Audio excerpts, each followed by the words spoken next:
Hey gang, AV here. Welcome to my review of the Boss Fight Studios Hero Hacks Zorro and Tornado, the Hero and Steed set. Here is the empty box that they came in. Obviously, I've removed the figure and the horse and the accessories already, but I did want to have a look at the packaging itself. I love the fact that they have the Telltale Z there in the background. It does have a silhouette of Zorro there in the bottom left-hand corner. Boss Fight Studio product. Just a window there on the top of the box. On the side, you get a product shot of Zorro on top of his trusty steed. On the other side, you have Zorro and the steed separate.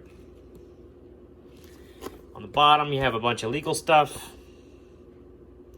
And on the back, you have some original artwork, as well as a brief write-up here. Now, this is slightly different than the bio card that we got on the carded version. So if you would like to read this, feel free to pause the video and do so now.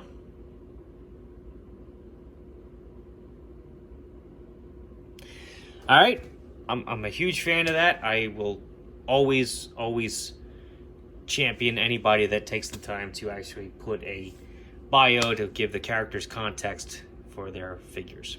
Always. So without further ado, let's have a look at the contents of the box. Namely, Zorro and Tornado right there.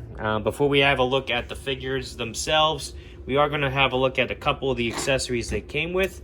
Namely, first and foremost, his whip, which I don't currently have posed with the figure. This is, as near as I can tell, identical to the whip that came with the carded version. Still same spongy plastic, but holds its shape very nicely. It's a good whip. This also comes with two alternate open palms hands. Obviously a right and a left. These are also articulated at the wrists so they can bend down and up.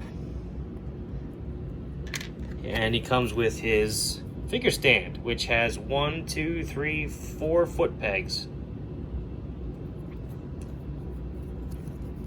Copyright 2020 Boss Fight Studio, and they're printed 2020 LLC Zorro Productions. Very cool, very cool. I will do a side-by-side comparison of the figure that comes with the horse as well as the figure that came on the card in a second, but first we are going to have a look at this particular figure himself and the accessories currently on him. Let's straighten his legs out a little bit. Alright, so obviously he comes with his hat. His hat is nice and snug on his head, but comes off easy enough. It's made from a spongy plastic, but obviously holds its shape very well. Has some painted ornamentation there around the brim. Very nice. He comes with a sword, which is very nicely detailed and sculpted. This is slightly different than the carded version. Obviously, here is the carded version here. You can see that this actually has some golded detail on it, which is very nice.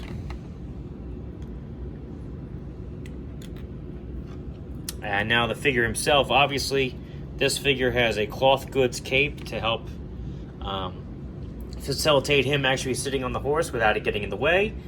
He also has this overcoat here on top of the cape to help kind of sell it, because I'm not sure how well it comes off on camera, but it's a thin enough material that it is very see-through. Anyhow, other differences between this Zorro and the other one. Just to refresh your memory, here he is. This one obviously has a red sash instead of the black, and he also has a nice pinstripe down the sides of his legs, which is very cool. Not to mention the silver chain for his overcoat as well. Very cool figure, very cool. Let's go over his articulation while I have him in hand. His head is on a barbell joint, which allows for a full 360-degree rotation. as well as go back and look up and move forward and look down. He can also tilt his head from side to side to get some more expression out of him that way.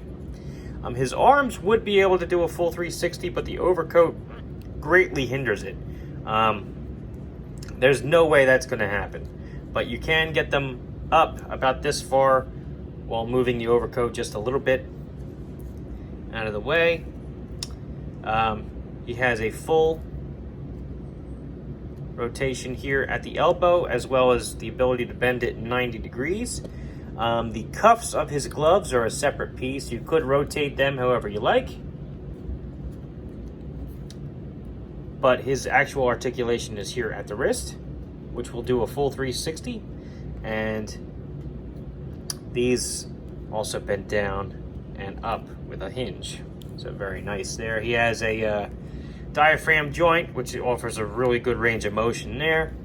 His legs can go up about that high, back a little bit, not too much. He can do the splits about like that.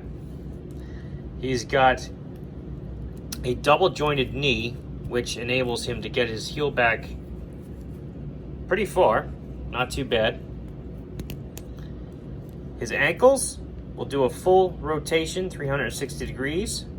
They have a pivot joint that goes down and up, and they also have a rocker joint, which is something new to the Heroes line. So he has extra articulation on his ankles as opposed to older boss fight figures. So very, very cool. And just while I have them in hand, we'll do one more side-by-side comparison between him and the carded version of Zorro. I'll be honest, I don't have a favorite. I like them both very well, very equally. This one, even though he has a plastic cape, and I am usually a huge fan of cloth good capes, it's a very good sculpt on this cape, and he looks good in the poses that you put him in. This particular one, even though he has a cloth goods cape, the overcoat kind of hinders his articulation a little bit, but he still looks excellent. So I say I don't have a favorite. I like them both equally, and I think they're both worthy of a pickup. I will also say that this particular version of Zorro did not come with the alternate head sculpt that the carded version came with. So bear that in mind as well. So on to his trusty steed, Tornado, excuse me. Basic articulation that we're used to seeing with the steeds. As a matter of fact, this is the exact same paint scheme as Smoke that we've gotten previously. The only difference between that figure and this one that I can tell right away is the fact that the mane here, this is the windswept mane that we usually get with the Pegasus kits, but this is black, whereas those were white, and Smoke came with a regular mane. But other than that, it's more or less the same figure. Also, the saddle, it's the standard Australian tack, but it is missing the saddlebags in the back. Still very cool. I like the gold painted accents on it. I think it looks very nice. It helps make the details pop, and the fact that the stirrups are still silver kind of adds a little diversity to it as well. So anyway, the articulation on this guy is, like I said, basic of the steeds. You can point his head. His head is on a ball joint, so you can get some expressions, like a little tilting here and there, as well as on a hinge, so you can actually point it up, and you can point it down. His neck is also on a ball joint, can go up about that high, and down about this far. Unfortunately, you can't get him to actually drink, like down at his hooves, but that's still not too bad. You can get some really good poses out of this. You know, point his head down as though he's at full gallop. You know, good stuff. His front legs can go down about that far, up about that high, out about that far, and in about that far. They're on ball joints.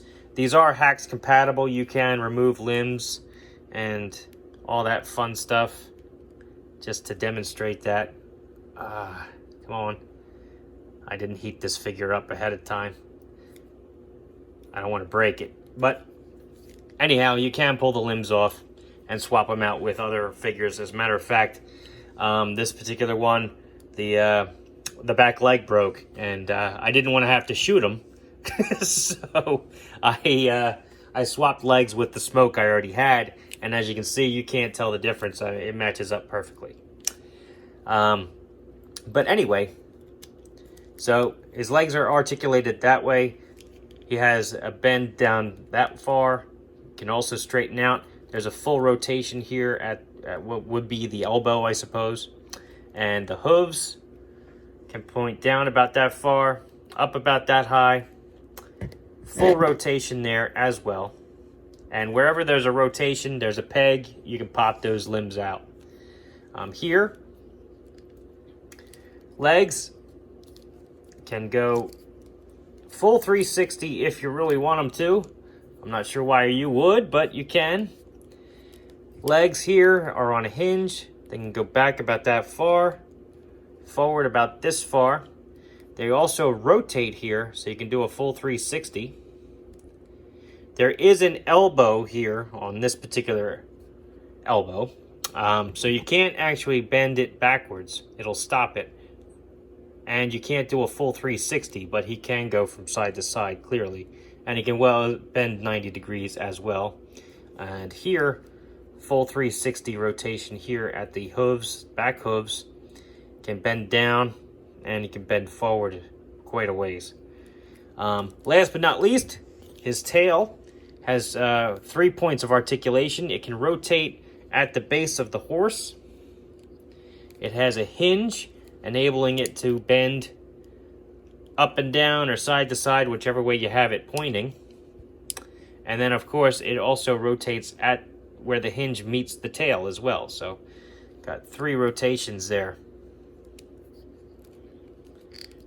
Very good articulation on these steeds, and they did a great job with the sculpts and everything else. If you're unfamiliar with the steeds that have been released previously, I do have reviews for all of those, for all the ones that I've purchased so far on my channel, so you can feel free to check those out. But he is a basic steed with just very minor differences. For example, the windswept mane and the tail. Excuse me. But still very cool and very appropriate for Zorro. So, all in all, I think it's an excellent set. I'm not sure what it will eventually retail at. I believe it was a $50 pre-order. I'm not sure if they're going to up the price of that when it hits the main sale page. But all in all, I think he's an excellent figure, and I do highly recommend that you pick him up. And if you want his trusty steed to come with him, this is a very good version of Toro to pick up with the horse thrown in. So, this has been AV. If you like this video, check out my channel. If you like what you see there, then please subscribe. And as always, thanks for watching.